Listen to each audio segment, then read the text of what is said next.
Okay, what do you think, Lucas? Do we want to get started? Sure, we could, let's go. Okay. Hello, everyone. It's great to see you there. Apparently, it means that um, you're really interested into the topic of outbound. So we're really going to do some deep dive into it, where the goal is to explain things that are practices are being used by successful startups using such campaigns. So before starting into the details of it, I just wanted to present myself a few words. So I'm growth specialist at RealGrowthHacking. Prior to this, actually, I founded a wine company called Vades, which was composed of e-commerce, and we had a lot of fun experimenting things in the B2C level. But also, I helped in the launch of a fintech company called RiskDeck, where here it's more of a B2B side. And then also I was a founder of Growth Hacking Romandie, so here in Switzerland, a French part of Switzerland, which was basically consisting of doing meetups around this fantastic topic. And so basically, regarding the outbound campaigns itself, I actually managed to launch several campaigns for different ventures, whether it was for RiskTech, where I have the chance of playing out a lot with what types of campaigns could be efficient, and for other sort of ventures, even for some projects, for example, a crowdfunding project where I actually tested out if outbound could have been interesting.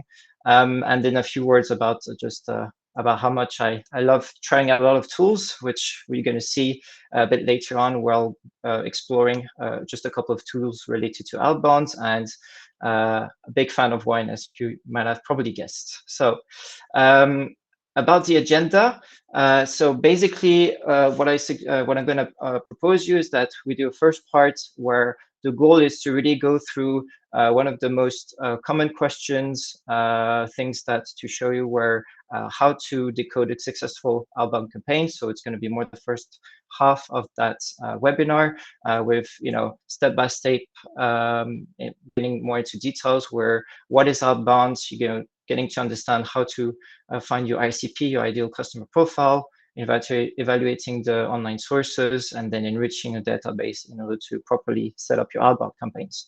And then, of course, you're going to have this Q&A Q&A answer, section at the end, where you'll be able to, at the second half of the webinar, to ask whatever questions, and we'll answer you to this more than happily. So before that, we have the Real Growth Hacking. What is it as a company? So we are a growth hacking based accelerator. We actually implement proven step-by-step growth practices that are really used by high growth startups, typically from Silicon Valley, or which are really having multi-million revenues, recurring revenues.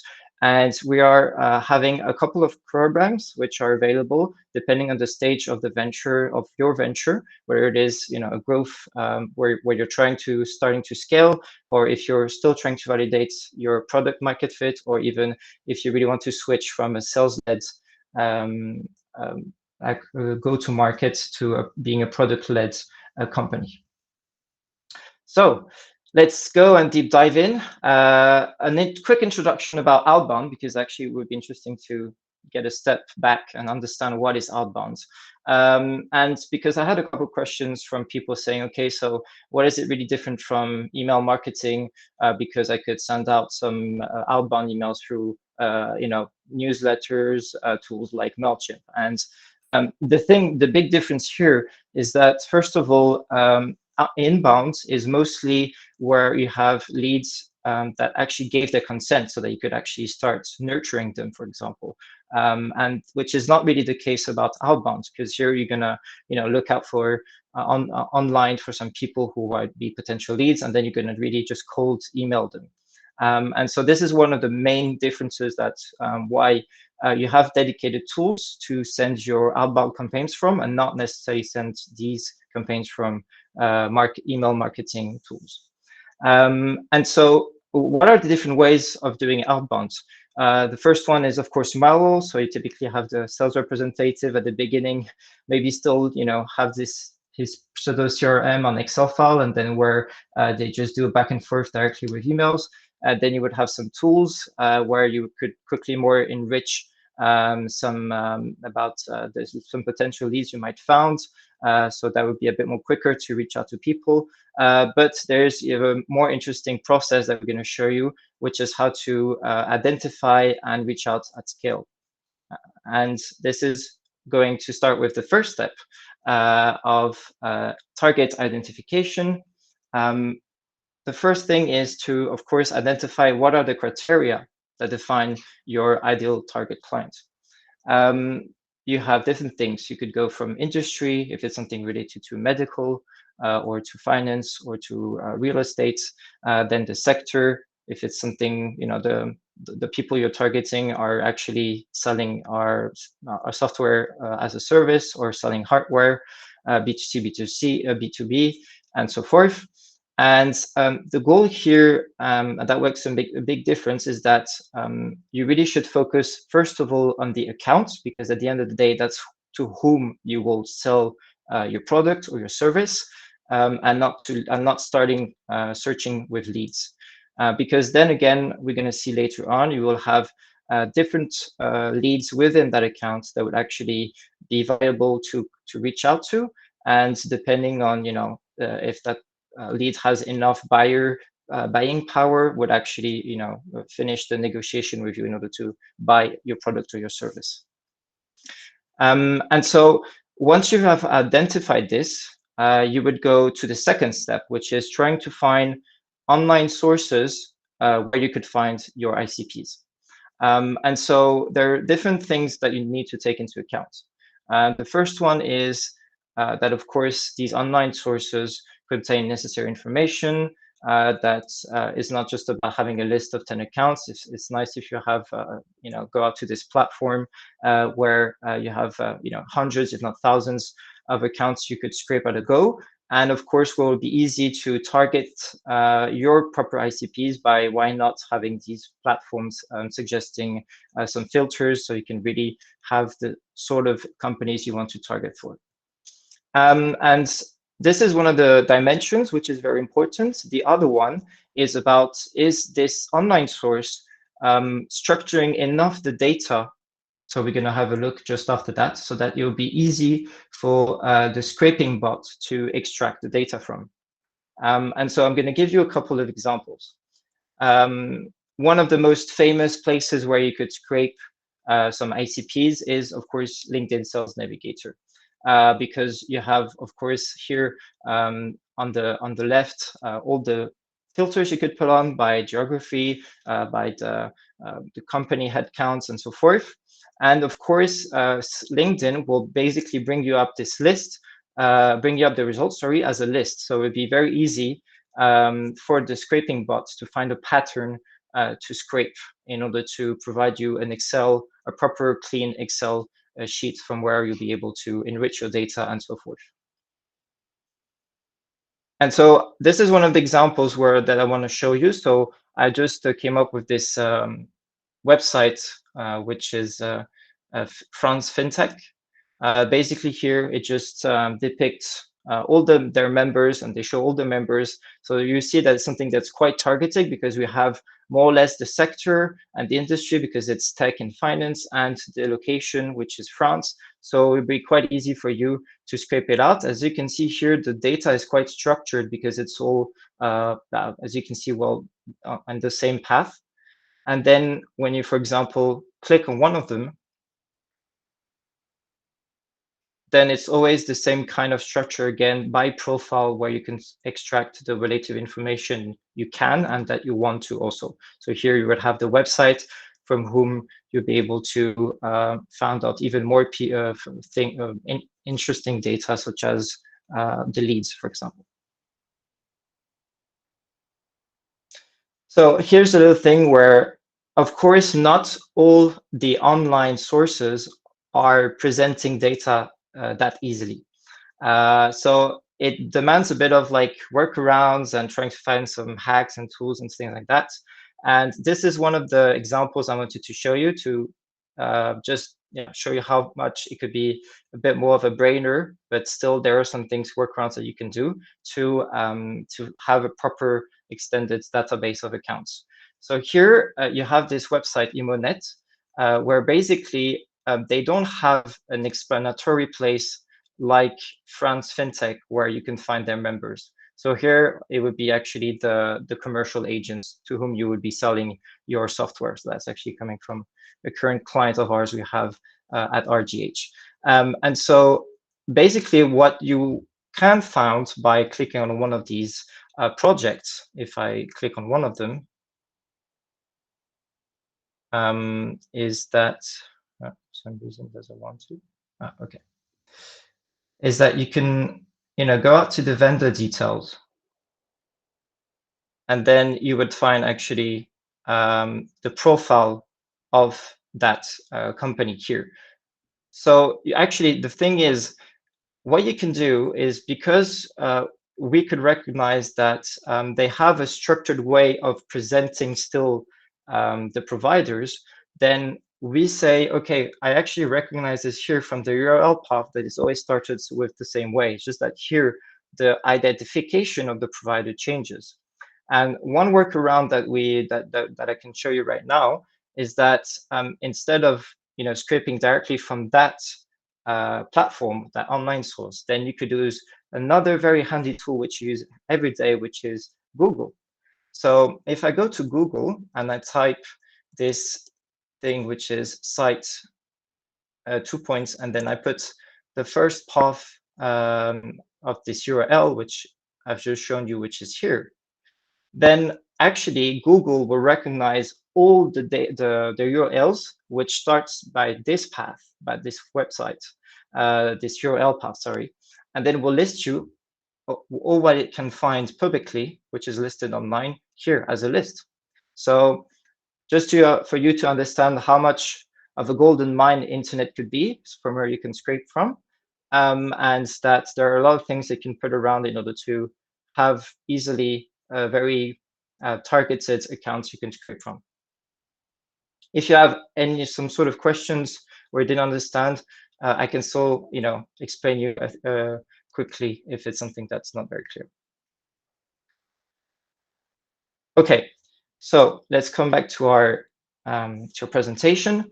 So we have some scraping tools. Of course, I'm very happy to share with you. We have ParseHub, Octoparse, WebScraper, and dataminer.io. So these are one of the most famous ones you could have. They mostly have a freemium version that you can use in order to quickly have your first database to scrape. And just to show you a bit how it works, so that actually you would have a quick understanding of how the scraping bot work itself. So you would actually go to the developer tools, because I'm using actually one of them, which is webscraper.io, which is something you would install as a Chrome extension. And then I would go here, create a new sitemap, which is basically a new scraping thing. And then once this is done, just doing this as a test.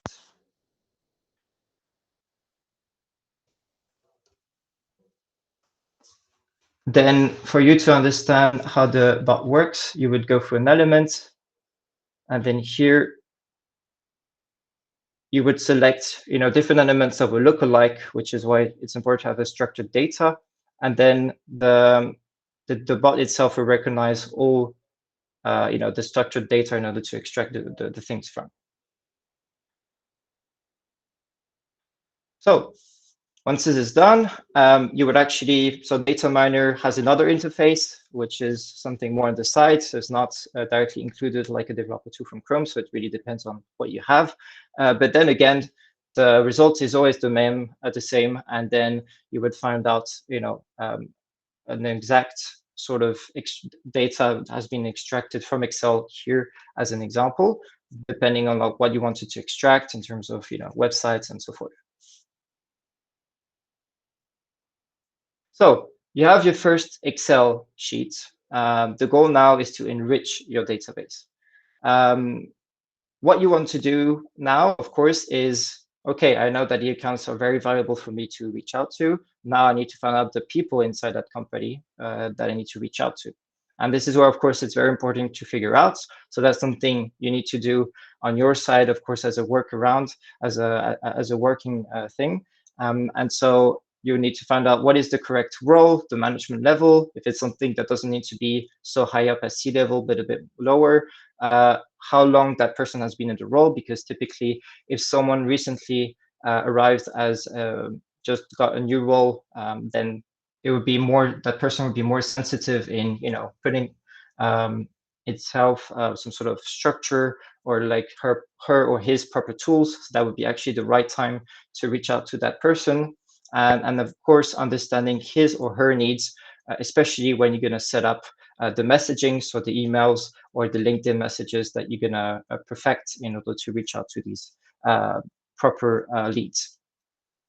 And of course, the more detail you have, the more efficient it will be for your outbound, because you'll be able to hyper-personalize, if I could say, your outbound campaigns by trying to pinpoint the real exact needs, because this might not be the same depending on the role, the management level. And so it would be something that would be even more of a successful campaign for you if you have the more information you manage to get from. So once you've managed to figure out all the different criteria, then you need to set up your properties on that Excel template. So if I come back here, you would add actually, the role of that person, the first name, the last name, some very basic things, of course, because that's something you could use within your outbound campaigns. Hey, Lucas, hey, Joel, or whatsoever. And even if you want to spend a bit more time on this, where you want to add, for example, how long that person has been into it, or if that company recently raised some money, then it's something you could probably actually put within the outbound campaign as something very personalized, and that actually would, of course, increase the reply rate of your campaigns. So there are a few ways that you could actually, as I mentioned at the very beginning, enrich the data. Or either you would use some enrichment tools. There are quite some famous ones, such as Lucia or Drop Contact, because they have a very extended database from where they can actually connect just by providing the LinkedIn URL of that person and so forth. But provides all the information like email address in the primary case. And then there's another one where it could be even more scalable for you to use, because it's something where you don't need to spend that much time, because you would still need to do some manual things while using enrichment tools such as Lucia Drop Contact. Here I'm talking about virtual assistants. What is great about that is that you can define exactly what you want to enrich by putting the properties as columns on the Excel template, as I showed you before, and you can provide a clean and they can provide some very clean data, because of course they will make sure everything is done as you required at the end of the day in terms of output. It requires a bit of training at the beginning, but really the outcome at the end is really worth it.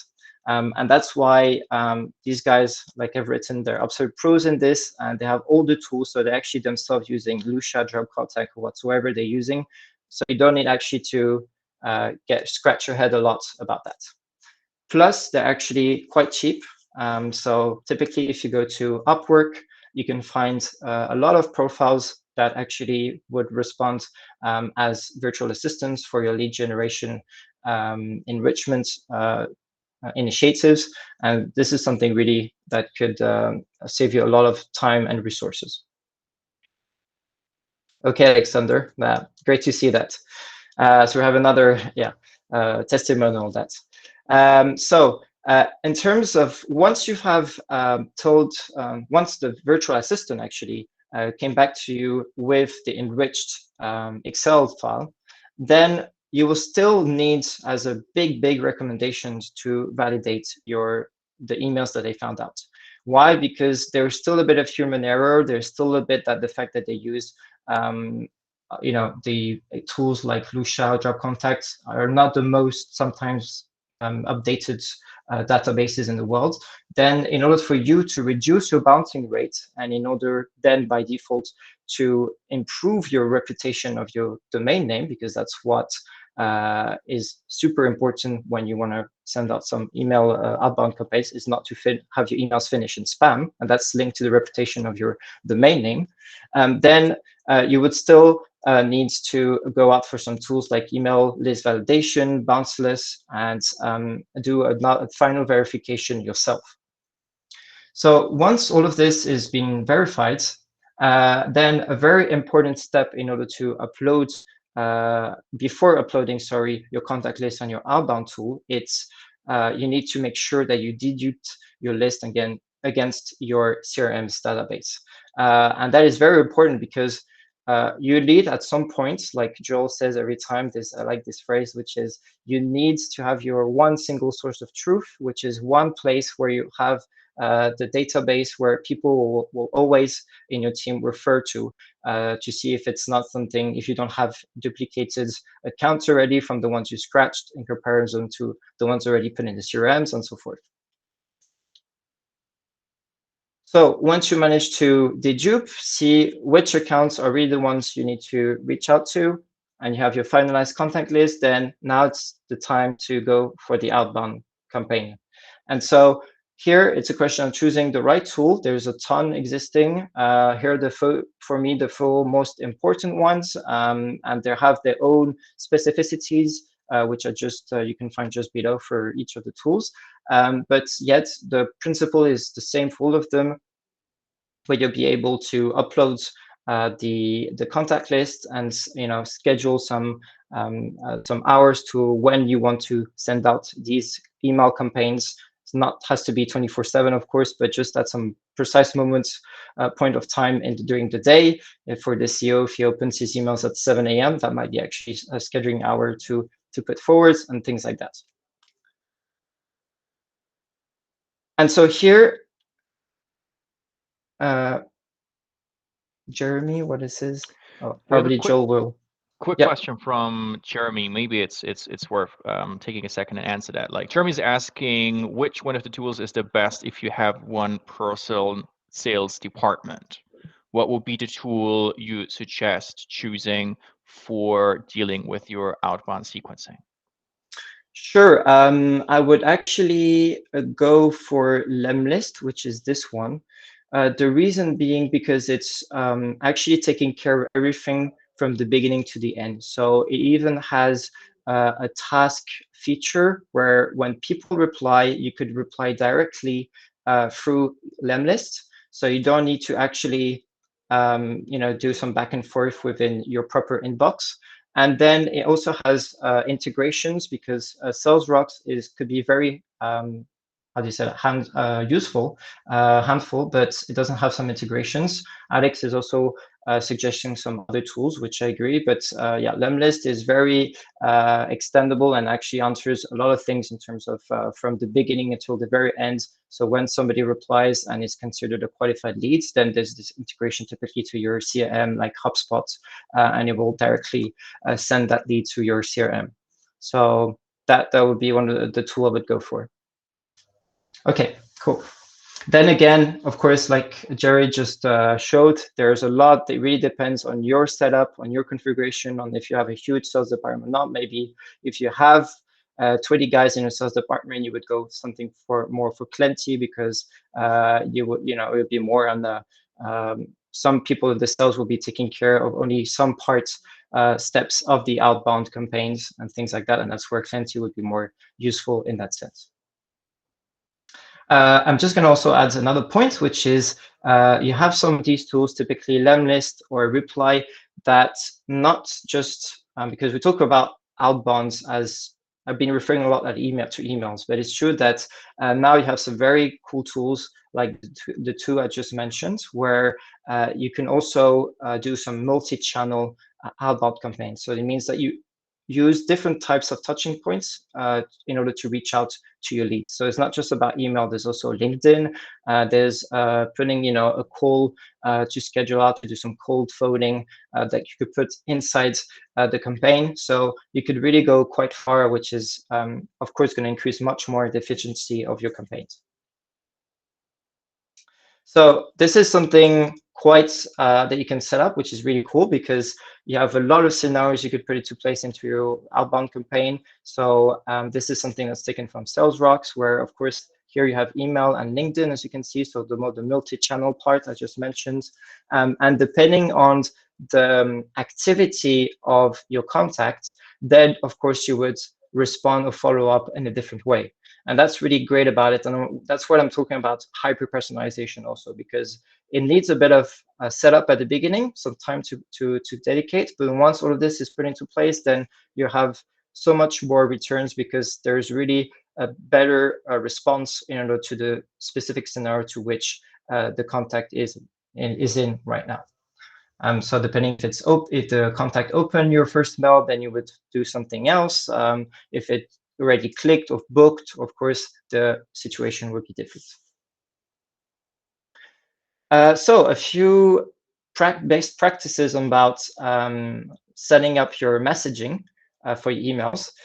So the first thing is about the structure of a good initial outbound email I wanted to mention. So one thing which actually this email I received it today, and it was actually very funny because I was like, okay, I was actually looking for an example to show, and this email really came today. So that was actually very coincidental. But what I could recommend really when you do such initial outbound email is first of all some sort of an icebreaker, because actually you know yourself, I'm sure you receive tons of spam emails where it's just about either huge long length emails or some very monotonous or high, like if it was a robot. So of course these are the things you're not sticking to, you don't give a shit, or you just press go to spam. Here the goal is to really, because it takes 1 second to change the mind of someone, then you would need a nice icebreaker in order to do this. And so this is a nice, great example here as I'm showing you. Then the goal also, and that's a bit linked to the structure, is that I would advise to not make it that long, to really try to get as much straight to the point as possible. Again, the contact doesn't know you, he doesn't has time most of the time, and so you really need to hook him as fast as possible. So you could quickly talk about the contact's pain. So that's something that is optional. Then, of course, what is important is that you provide you just mentioned quickly your value proposition. Why is it that you are different from the others or your competitors? And why is it that it's going to really answer the needs of that contact? You could bring some social proof. If, of course, your product is used by Microsoft, Google, whatsoever, it could be actually interesting to mention this too quickly. And of course, very important is the call to action. What needs to be done after that email? So some tips is to be engaging and personal, like I just mentioned.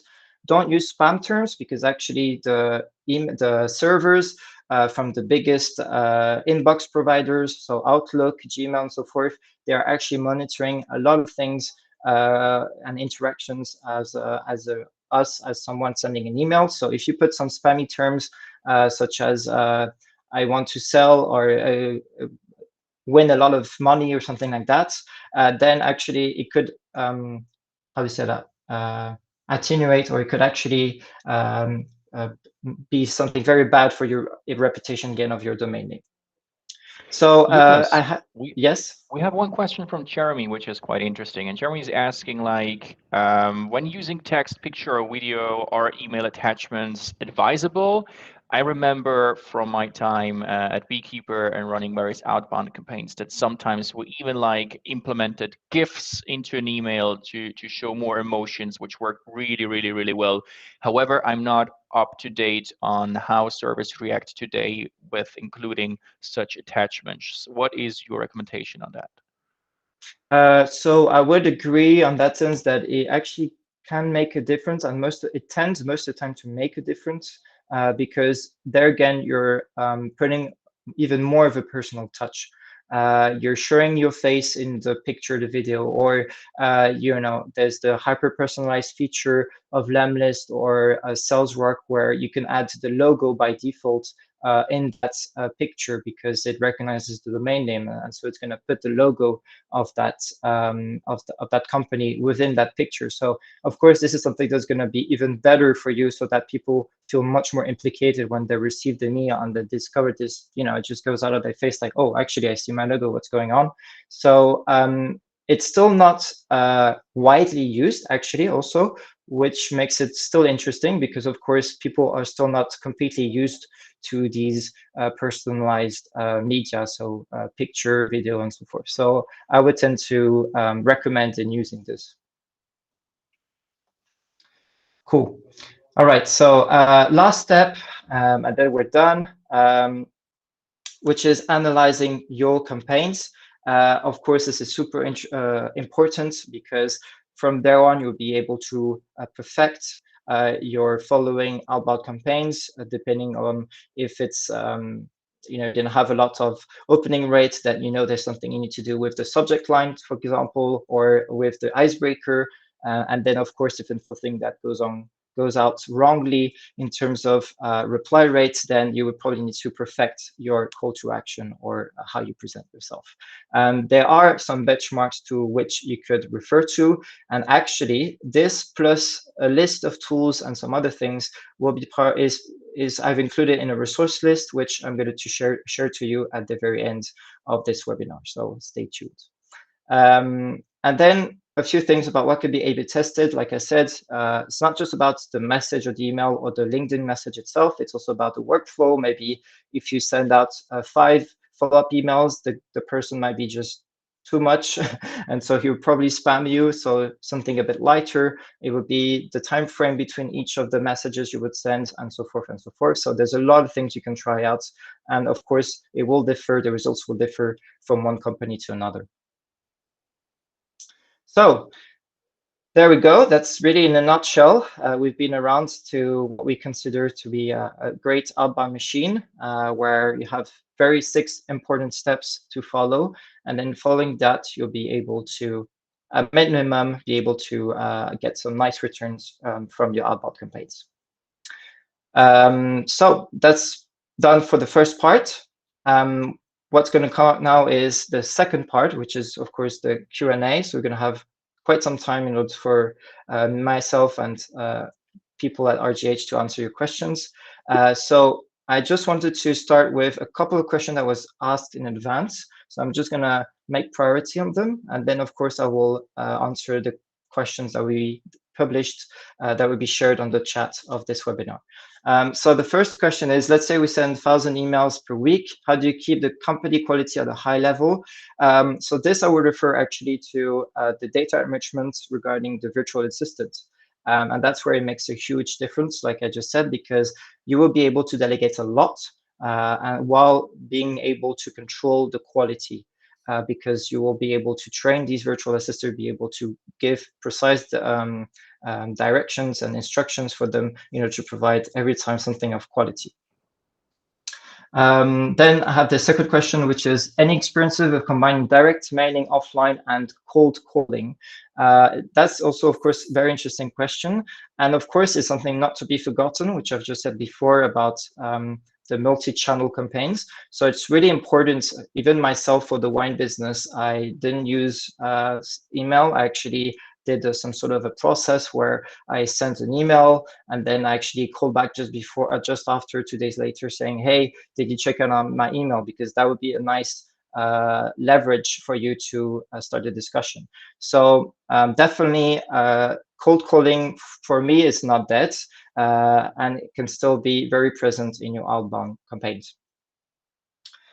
Then the last question, which is how would you approach creating an email nurturing workflow that is persona specific? So it's quite of a vast question, but there are some tips and paths you can follow typically, which is the first thing, you need to understand what is the first point of entrance of your leads in order to become considered a lead. So when that lead, for example, subscribe to your newsletter the first time, did that lead subscribe on a particular page of your website?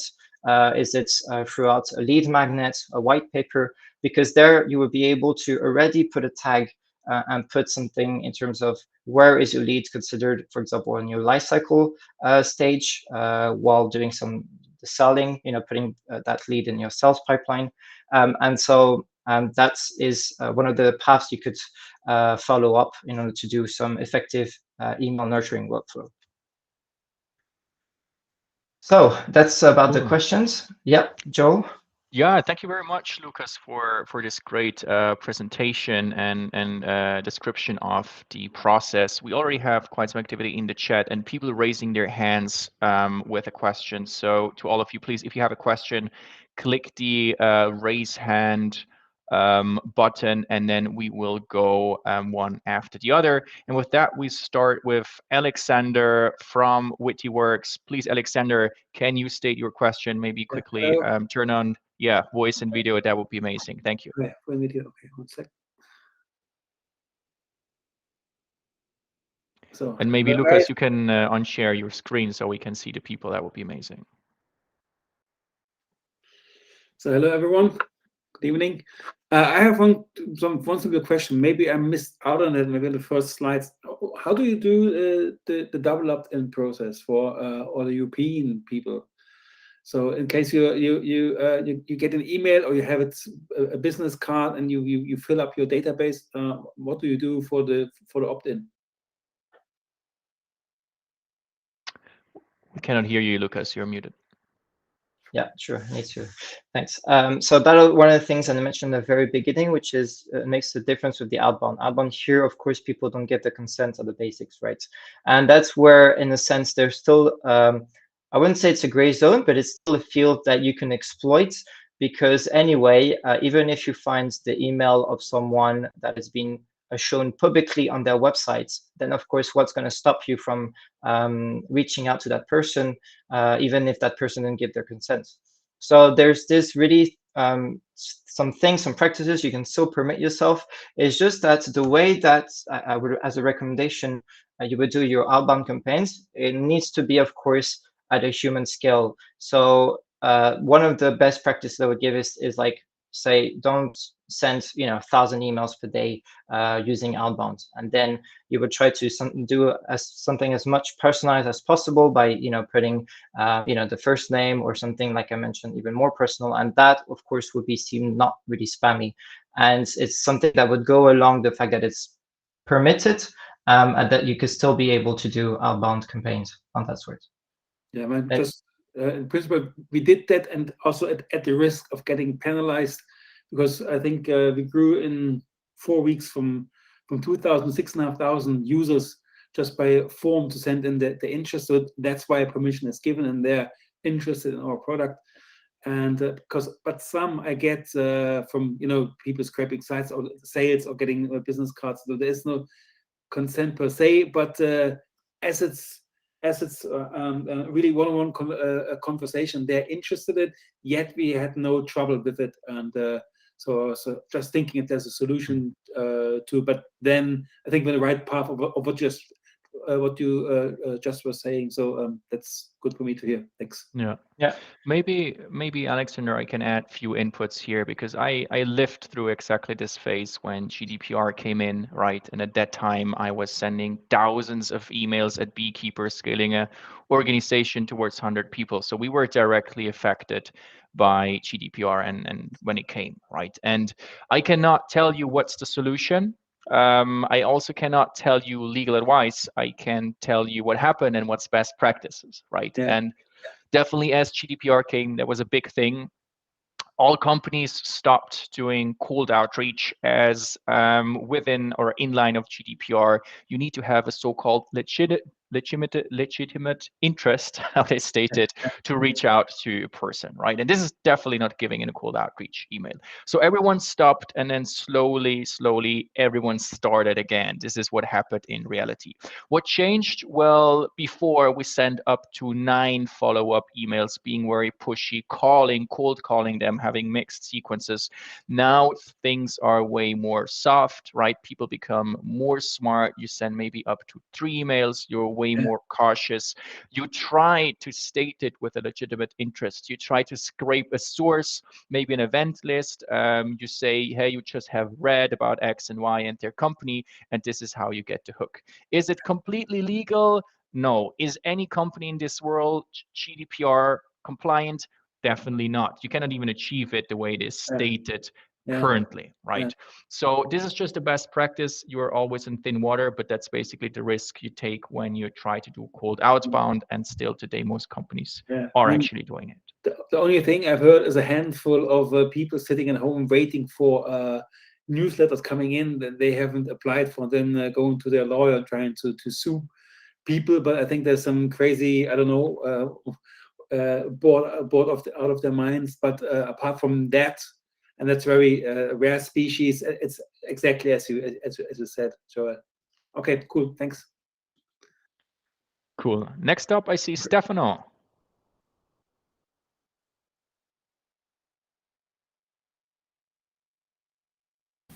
Yes, hello there. Can you hear me? Yep, loud and clear. Hello there.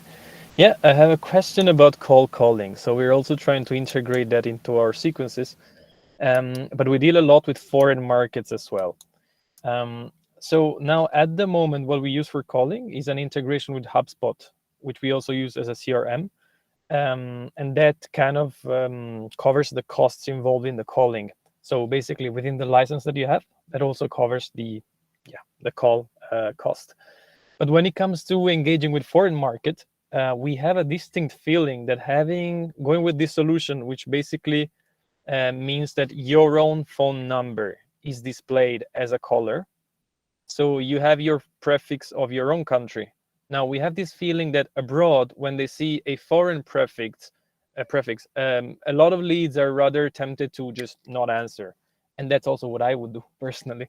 So I was wondering if you guys are aware of any tool that can go around that, or yeah. Joel, do you have some things to share? Or yeah, I mean, I can chip in here. I think that's a very, very good question, and I'm trying to think. Right, back in my days, I mean, we started to having boots on the ground in every single country, or let's say region we were tackling. So that was not a problem then to have local phone numbers and reaching out, right? But I guess if you have your either like a mainly virtual workforce, or you stay in one location tackling other countries, this is the exact challenge you have.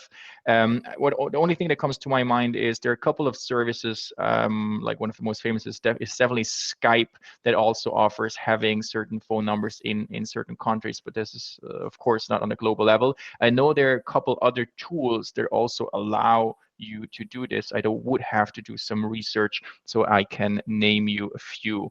And now Christoph Brenner also. Actually, Okay. he just shared something which is Outreach, the tool.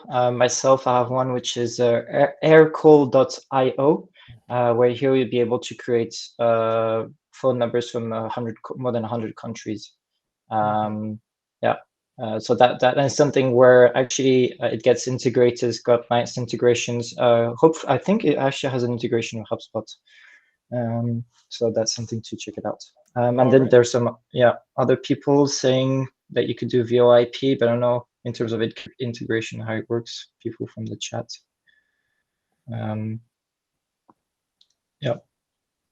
Thomas is also using Aircall, so he's also supporting this. Thank you guys, and thanks also the guys in the audience that are giving advice. Yeah, we have a very proactive audience. It's really cool.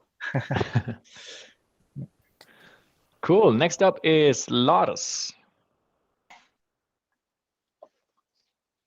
Hey, you mentioned before this technique of like going to a company site that is topic specific. You get a lot of good leads there, and then you Google site column this page, and I didn't get what was the benefit of this, if you anyway have it listed on the company page.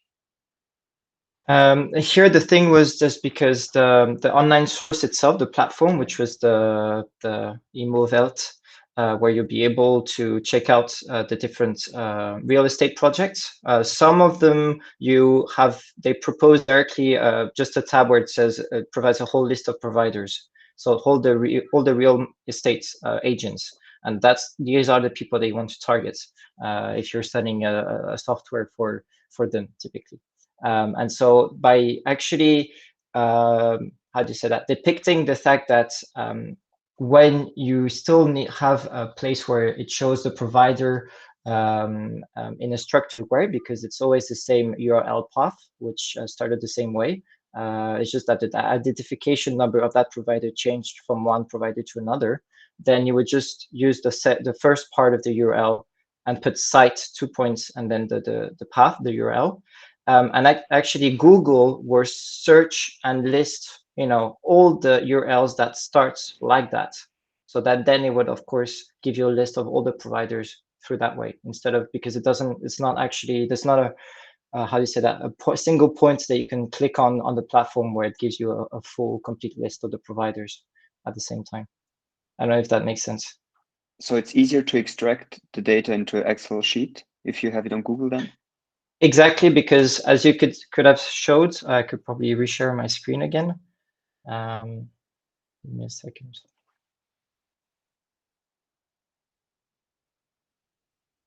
Yeah, maybe also until Lucas is ready. In simple words, you need to put the data into a format where you have a list view so you can very easily scrape it, right? That's the achievement. Sometimes you have a platform, a website that already offers this, and sometimes not. And I guess in this case, Lucas, correct me if I'm wrong, but in this case, this cool site hack works quite well.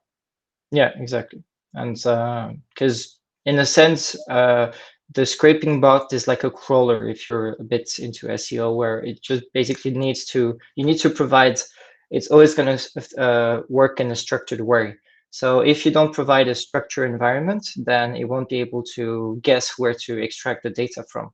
So here you see all the different elements. Here it's presented as a list, so it's going to be much easier for the bot to scrape, because whether I click there or there, it's going to really bring me up to the particular profile or the particular target or company I want to scrape.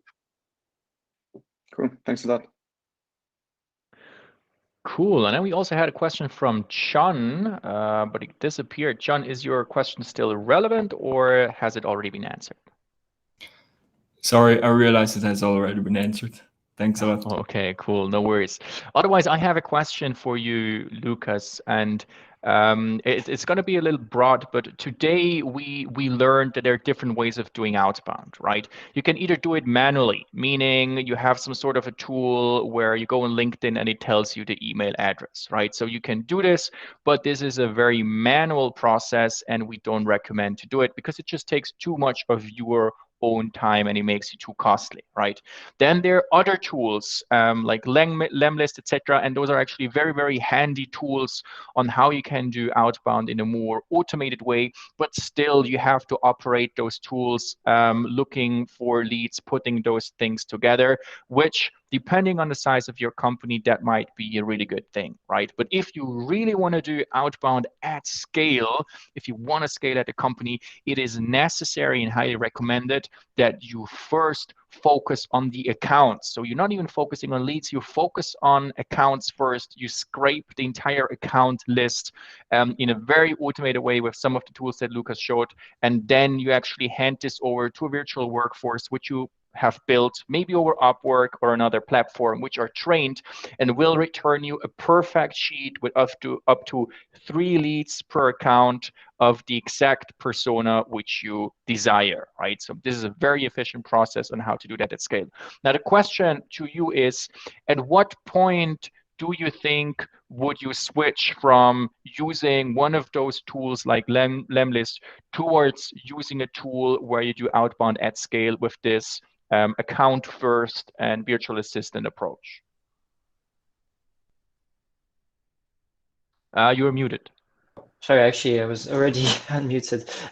So there's a few points where it's like there's a threshold. The first one is a bit similar to the question that Jeremy asked, which is how many of you are within the team who will be able to conduct the outbound campaigns. So definitely, if you're by yourself, then it's going to be a bit harder to really do everything by yourself in terms of manually speaking. So that would be something where you would delegate and do something more scale. So you can either do it from the very little scale by yourself.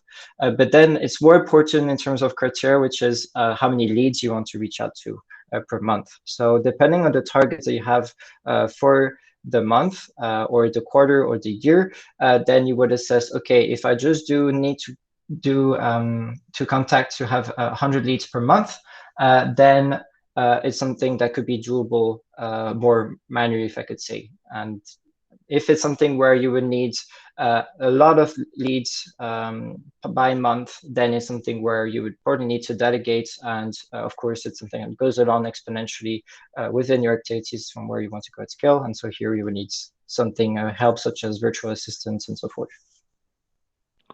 Cool. Thank you very much, Lucas. Next question from Monica. Thank you, Lucas, for the presentation. Very useful. My question is, and I actually want your expertise on that. LinkedIn is known for regularly checking for bots and suspending accounts if they discover people are using this type of. I think you are aware of this, right? You are using this type of tools. What do you advise in this case? Are there things to go around? I don't know. Yes, so that's true. You have to be very careful on that. LinkedIn definitely doesn't like as much as the other social media like Facebook and especially Instagram that you use bots. So they are either the tools themselves from which you can do the outbound campaigns where they have their own proxies. So it's like some sort of external servers to which it's gonna detach from your own IP address. And so LinkedIn will recognize that you're going to be the one using a lot of bots or doing a lot of activities. So it won't be doing the link between your own personal account and the bot that you're using. The fact that you could use a VPN, of course, that helps. Then again, I would especially recommend why not create a fake account? Because by putting into place the proxies, a dedicated proxy or VPN, because here you would definitely separate your personal account where you want to do your personal branding and things like that. So that actually happened to a very famous outbound experts, and you could definitely create some fake email accounts on LinkedIn, where here you would be able to scrape and to do some things like that.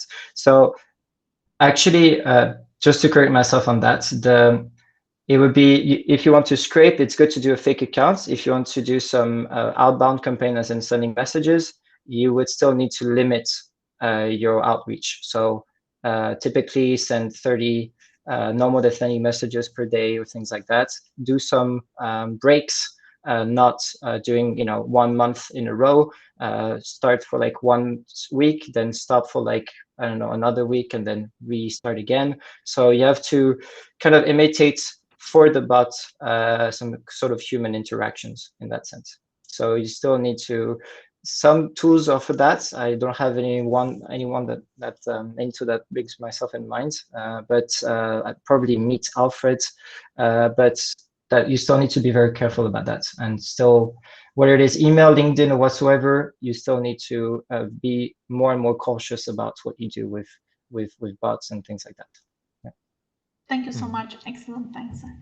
Maybe one tool you can take a look at, Monica, is Data Miner. I use that for very big scraping tasks, but also small things. It really depends on what technology the tool is based. If it's like written in a different computer language or more front-end based, it basically imitates the behavior of a human, and then even LinkedIn cannot detect it. So Data Miner is a good source to start with. Thank you, Joel. Sure. Next up is Mario. Yes, before I have my question, maybe a short reply to LinkedIn bots. We use Octopus for LinkedIn messages, LinkedIn messaging campaigns, and they actually tell you after 100 requests that you should stop for the week and start next week again with with your campaign, so they can prevent you from LinkedIn recognizing that you're using a bot. So I don't know about other clients like Dripify, but Octopus is very helpful and very hands-on with that. Yeah, when using when usually we create our lead lists in Sales Navigator, for example, and then start email campaigns in HubSpot. What would be your recommendation when it comes to linking this with LinkedIn messaging campaigns? So let's say we have 3 outbound emails, and there's no answer. Would you then recommend starting a LinkedIn messaging campaign for those leads, for those accounts, or would you directly go to cold calling if there's a phone number available? So for my part, I would say it depends. It's really it's something you need to try out, because there could be many different scenarios. Definitely, anyway, what I recommend is to use different point of touches, like I said, regarding the multi-channel. So you have calling, LinkedIn, email. Now you have even Twitter that you can send out from, and things like that. Some tools are working on WhatsApp, so I could go even more going to the private stuff. But okay, that's another debate. But still, the more you have different point of touches, and the better it would be for you to, the better you will be having some returns. Then again, there's no magic formula. This is why I said at the beginning that it depends, because it's something you need to try out. I would still believe that you can still do some follow-up, maybe at a later stage. So for example, if you send 3 LinkedIn messages, you see that nothing goes on, then you would keep these leads and re-contact them maybe 2 months later, so that you don't, so they kind of, give them a rest, if I could say. They're becoming a bit too hot. And then afterwards, you'll be able to probably, why not? It's like sales, you just probably, it's a no today, but it could be yes later on. So, yeah. Thanks. Cool. And now we have one last question from Alexander. It's not actually a question. I'm referring to what was said with Octopost. We use LinkedIn Helper, and they say 150 messages a day. And I do this since now 6 months. Really successful, I have to say. And so if you keep this limit, I think you're under the radar of LinkedIn being suspicious. And in case they notice something, I think you get a warning, and then maybe you should adjust your strategy before they shut down your account. But that hasn't happened yet, and I use it quite extensively. I think we have 3 accounts in the LinkedIn Helper license, and so I have about 450 a day that we send out. So just for your information. If I might just continue on this, when you start getting a warning for the first time, you really need to be cautious, because they've programmed the bots so that they're gonna look even more at your account, see what's going on. So the goal is actually not to be at this point, not to cross that line. So for sure, ideally, when they put limits, it's okay. It's more or less fair enough in order to follow that. But I would always say maybe do a bit less than the limited advice, so that actually you have more chances on your side. Yeah. Cool. And with that, we're just finished on the hour. Lucas, you mentioned you still have something to share, or any last words from your side? Sure. Just ending slides, if I could say. So let me just represent my screen.